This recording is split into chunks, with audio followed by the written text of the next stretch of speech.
Hey, what's up, guys? Welcome to the channel. I wanted to do a prediction video for a fight on UFC 268 that nobody's really talking about too much. I think it's a very exciting featherweight fight, so I figured I'd make a full breakdown and prediction video for Shane Burgos versus Billy Quarantillo. If you're looking for prediction videos for the top three fights, I've already have them on my channel, so you can look for them after this. But do me a favor, guys, if you enjoy prediction videos for like lesser known fights like this, make sure to like the video. I really appreciate it. So let's look at the tail of the tape. Shane Burgos is currently ranked number 14 in the UFC official rankings. Billy Quarantillo is not ranked at all yet. Burgos is 30 years old. Quarantillo is 32 years old. Burgos is 5'11. Quarantillo is 5'10. And Burgos has a 75.5-inch reach, while Quarantillo has a 70-inch reach. So we have a 5.5-inch reach advantage for Shane Burgos. So if the fight stays standing, I think Burgos is going to have a very significant advantage just because of that 5.5-inch reach. So if you look at Billy Quarantillo, he came in off of Dana White's Contender Series. He's been in the UFC a little over 2 years. Hasn't fought any real names, a lot of guys who just kind of been hanging around. But in his very short career, you wouldn't have expected him really to fight the elite of the elite yet. But he's shown, and these guys are very similar because they both shown very promising skill sets. But like in Billy Quarantillo's, and if you look at his resume, he hasn't really had that step up in competition yet. And I think Shane Burgos is really that first step up in competition. Not that Burgos is considered the elite of the elite, but it's a step up from what he's been fighting in the past. So in his last two fights, he's 1-1. His last fight was against Gabriel Benitez back on the Makhachev versus Moises card, July of this year. And he won the fight via third round TKO.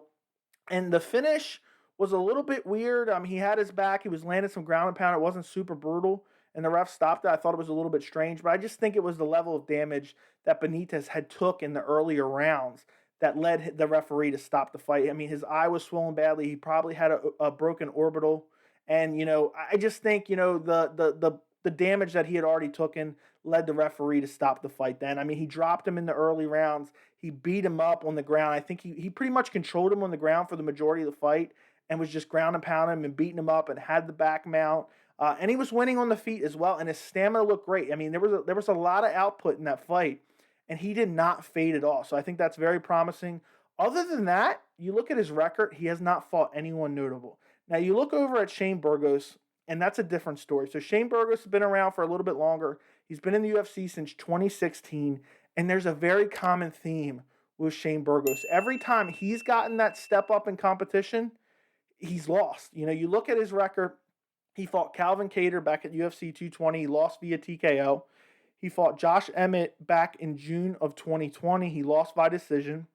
And then his most recent performance was at UFC 262 against Edson Barboza, and he lost via third round KO. And that was that weird fight where Barboza clipped him, and then it was such a delayed reaction, and Burgos' brain just shut off. So that's kind of a weird X factor in this fight. I know that really shouldn't matter, but when you see a scary KO like that, it's really hard. Okay, what's going on with this guy? Is his chin still there? Is his brain okay?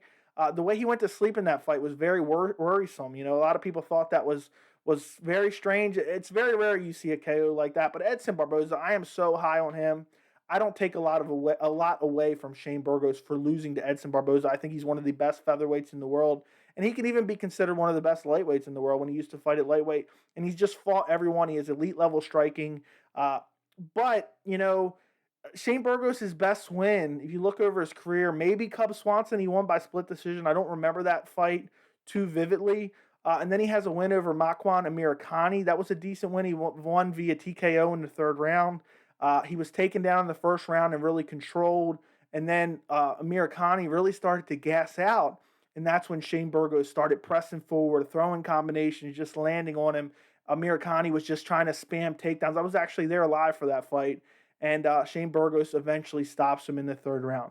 So for this fight, I really think a lot of people could find paths to victory for both guys.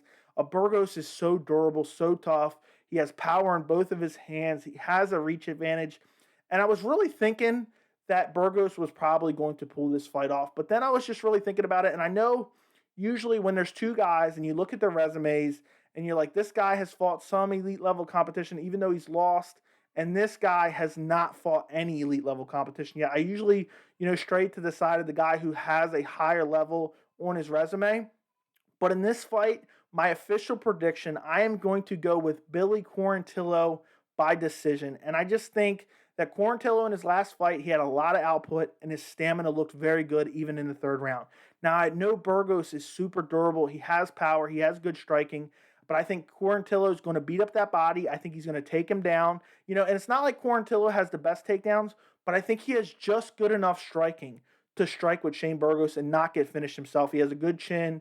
He took some big shots from Gabriel Benitez in his last fight. I think he'll be able to survive the shots from Shane Burgos. And I think, Quarantillo has great body kicks. I think he'll be kicking Burgos to the body. I think he'll be leg kicking him. And I think he'll find transitions. And Burgos doesn't have the greatest takedown defense. And Amir Khani was really dominating him on the ground. And I know that was a couple years ago, but it's not like I haven't seen drastic levels of evolvement by Shane Burgos. And I know we have a small sample size, only 2 fights since then, but Billy Quarantillo just looks like the fresher guy. Hasn't had as much damage in his UFC career as Shane Burgos has. You have that X factor of his brain just shutting off in that Edson Barboza fight. I think Billy Quarantillo is going to weather the storm by Burgos. Burgos is going to have his moments. He's going to land some shots. But I think ultimately, Quarantillo, whether he drops him or takes him down, he's going to be able to get him down, control him on the ground. He's shown great grappling skills. I think Burgos probably has a little bit of the advantage in the stand up, especially with that 5.5-inch reach advantage.